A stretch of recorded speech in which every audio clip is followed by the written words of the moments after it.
rides on the fogs. Okay.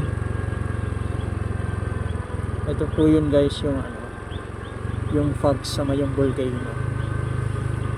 Galing po tayo sa taas ng Mayong Volcano at ngayon pababa na po tayo. Ito po yung ating dinadaanan. Masyado makapal yung fog. So zero visibility. So kailangan talaga maliwanag ang headlight mo.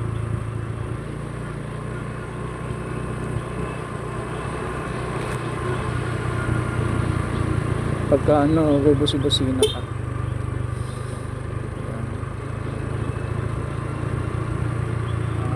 Naka-winding road pa siya. Zero visibility siya.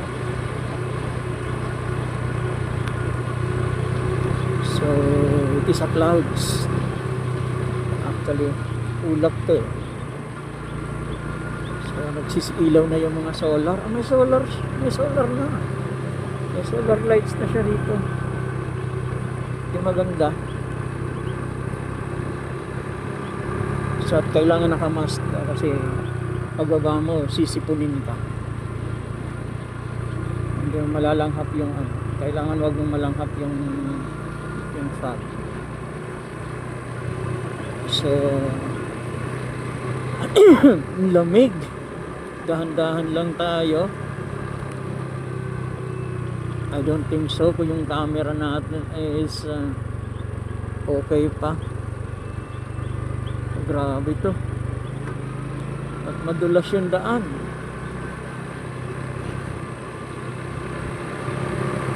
So guys, madulas yung daan. Guys, itutur ko kayo rito sa maulap na lugar.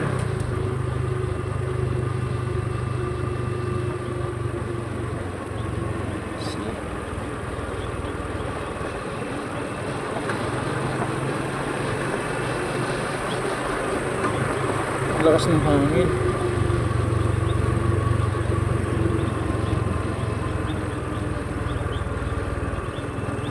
Guys.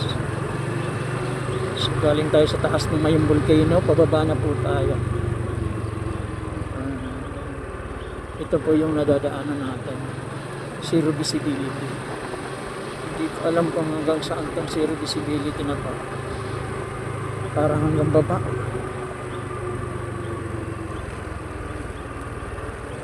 So, hindi naman tayo pumunta doon sa pinakatok-top ng Mayong Volcano. So, halos kalahati pa ng Mayong Volcano. So, nakalimutan natin magdala ng jacket.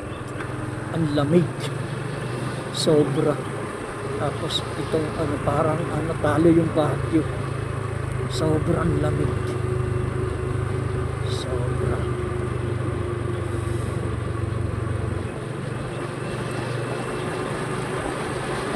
Grabe.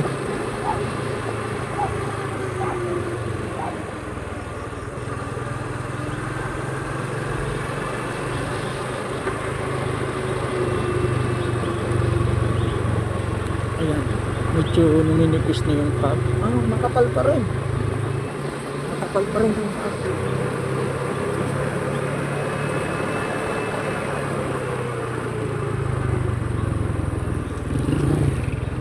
Halos 2 kilometer. Itong layo nito. So yun, dandahan lang yung dalawang magsyota. Nahabol pa natin.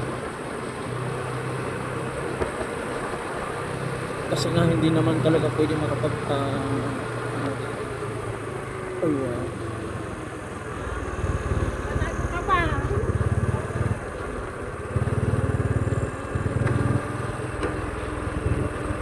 Ayun, sinusundan natin.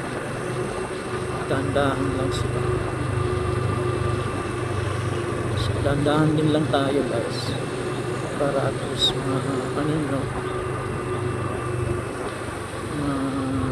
enjoy nyo yung nai-enjoy ko rin. Kasi hindi nyo nararamdaman yung damit. Nanginginig na ako. Grabe. Ayan, inuubo na tayo ng lamig. Sobra. Ito oh, 180 degrees.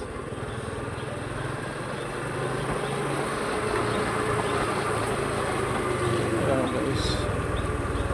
Grabing hamog.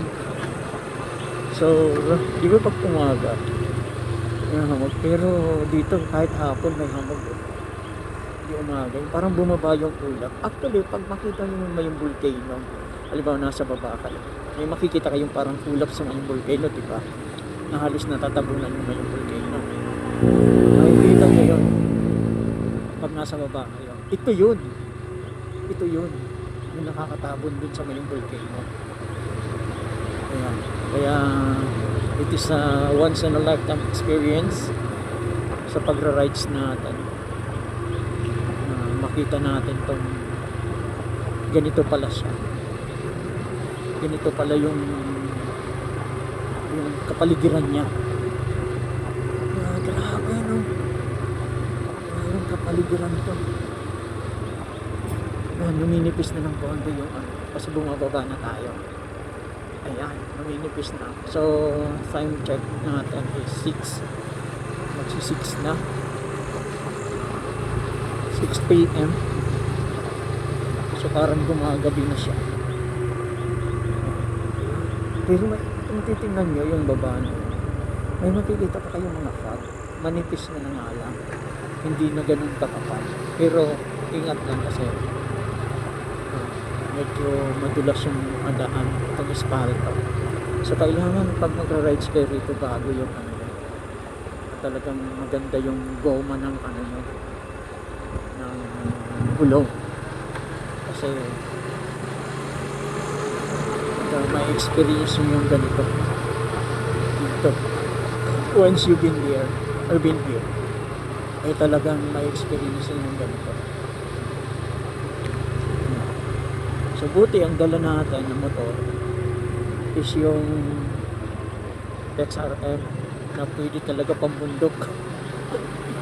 Oh yeah. Pwede talaga siyang pambundok. Ganda ng Honda. So ito yung kagandahan ng Honda XRM. Actually this is Honda XRM F5 DSX Extreme. Yan. Yun ang niya. Yun ang pangalan. DSX Extreme. So, tunay naman natin, which is napakaganda naman talaga. At gustong gusto ko. Actually, sabi ko nga nun, papalitan ko pag hindi ko nagustuhan. Pero, dahil nagustuhan ko, hindi ko na pinalitan. So, syempre, meron din naman tayo mga gusto. Pero, mas nagustuhan ko to kaysa dun sa ipapalit ko, I think. Diba? So, kasi, parang hindi siya nag-fail. Talagang siya. Basta alaga lang sa change coil, maalagaan mo yung motor mo. Kasi at the time mayroon din naman akong Suzuki, pero motor ko inaalagaan ko almost 13 years na ay hindi pa siya nababaklas. Imagine hindi pa yung nabubuksan. Kaya ibig sabihin basta alaga mo sa change coil. So wala nang fog. Santo na rin yung ulan. So doon lang talaga may fog. So hanggang dito. So ilang kilometer lang yun. So ibig sabihin yung paanan na yun ng mayong volcano, yung paanan na yun, yun lang ang may fog. Dito naman sa bandang baba na ng mayong volcano, wala nang fog. So yung kalagitnaan pala yung mayong volcano yung may fog. So ito pababa na tayo sa paanan. Pero basang-basa rin yung daan. This is the nature na gawa ng Diyos, diba? Napaka-bless ng lugar na ito. Napaka-bless, maraming pang gulay. Kaya ang mga gulay dito, yung mga panangin, ang tataba. Yung mga gulay nila, ang tataba. Gulat ako. Diba? Ang taba-taba. Ang gulay nila rito. Ang simple mo. Ay, inaubo na tayo. Pero at least na-experience ko yung ganito. So matagal na ako rito sa Bicol, pero ngayon ko lang na-experience yung ganun. Naabuti ng fog, nagra-rides dun sa fogs sa Bicol. So yun, at yun na yung mamaya ipapakita ko sa inyo yung yung kalagayan ng yung volcano dun sa taas. Pag nasa paanan na tayo, pag nasa baba na tayo. Kasi by this time ay nasa Mayong Volcano pa rin tayo. By this time. So bumababa pa lang tayo sa Mayong Volcano, maraming pananim. Maraming pananim. Maraming pananim. Actually, kapag pinakot mo yung volcano, ano siya? Gubat siya. Yan ang gubat siya. So,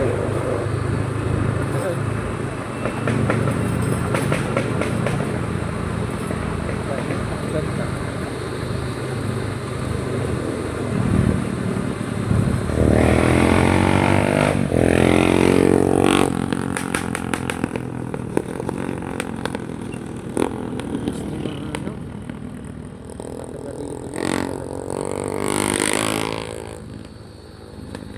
Actually, ang technique ko, pag ganitong mga pababa na talaga, masyadong pababa, ang preno ko na ginagawa, yung sa unahan, hindi yung sa unahan, na parang pakajut-kajut lang. Yung preno, inaalalayan ko lang yung sa likod. Dahil kahit mabilis ako, may alalay. Yun, di ba ang ganda pagka ganito lang yung chill ride. Kasi pag nag-rides ka naman,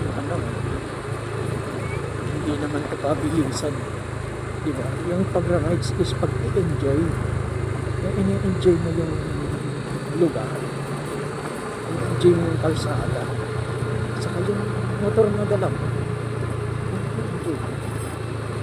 So hindi ka nakikipagkarera, wala tayong premyo.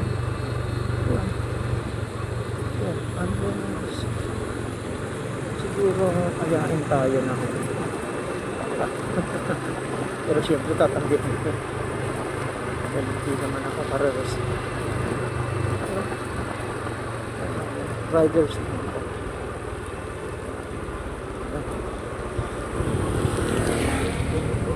oo sa bahay malapit tayo sa taas. Makikita na natin kung ano yung kalagayan sa taas. Mamaya, sisilipin natin.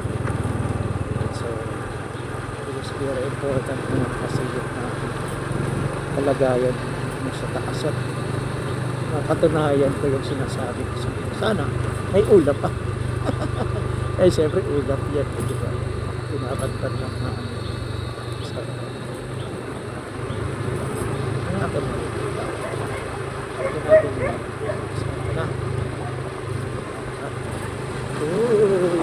Straight siya.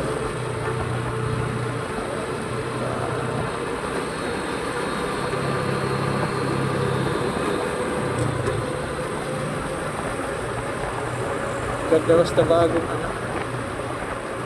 bagong change oil. Actually ito motor ko kasi change oil kanina. So naman natin unahin natin doon sa Mayong Resorts kasi change ko.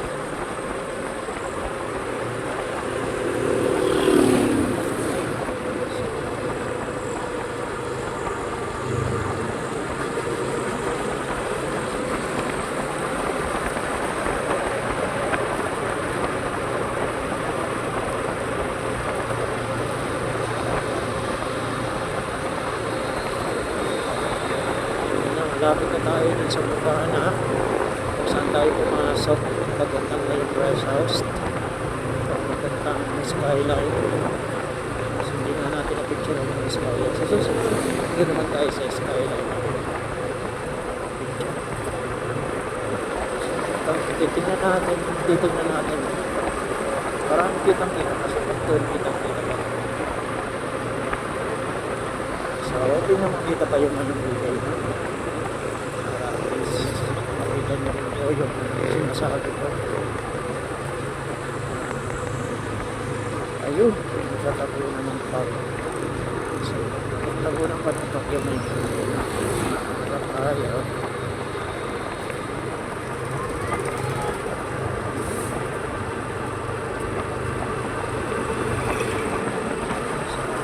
Hinto tayo dito pagka sa una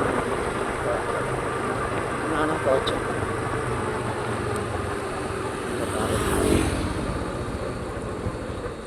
Uy, ano na yung estudyante guys. So tignan natin ha. Tignan natin guys. Ayun guys, yung mayumbol kayo hindi na nakita. Ayun pala yung fog nya. So yun, hindi na nakita yung mayumbol kayo. Tala itong sentrong ito, yan yung volcano, hindi na nakita yung fog. Ayun yung ulap, doon tayo nang galing. Yun ang pinanggalingan natin. Okay, let's ride again.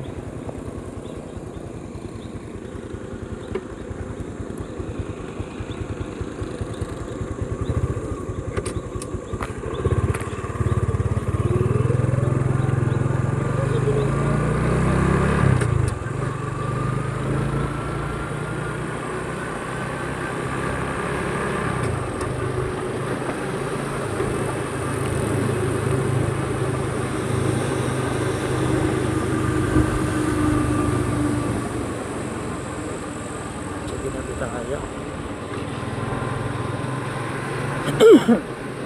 Hoping na nakikita nyo pa po. Sabi na. Solar lights na.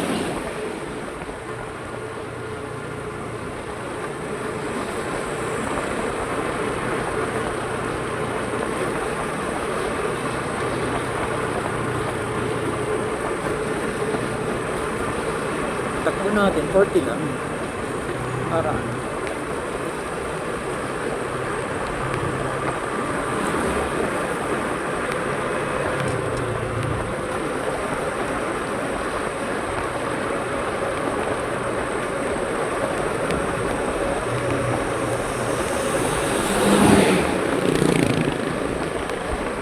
mambo.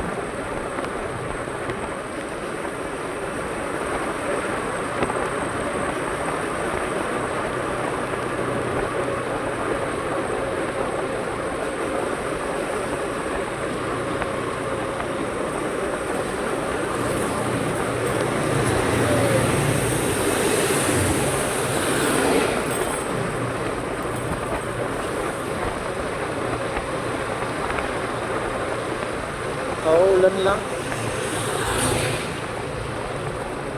Ulan lang dito guys.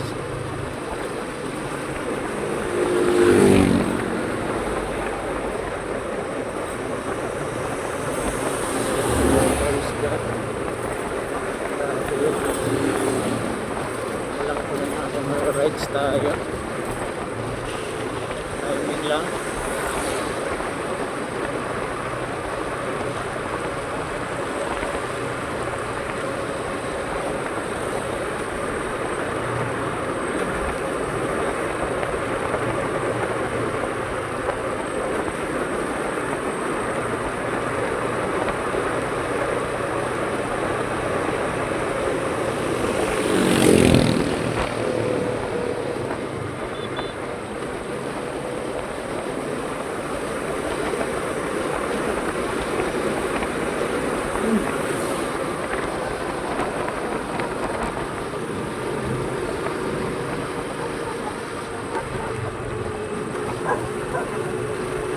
Kukuha tayo ng goggles na ako.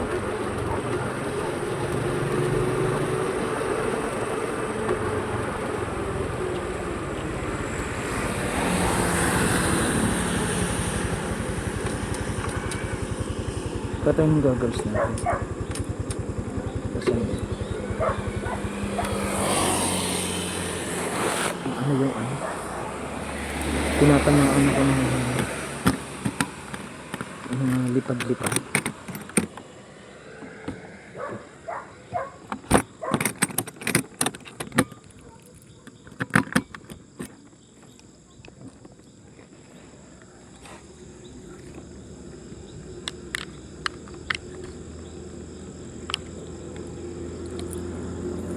Uy, malabo.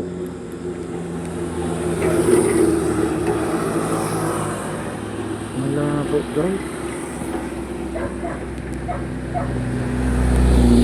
Dahil may moisture.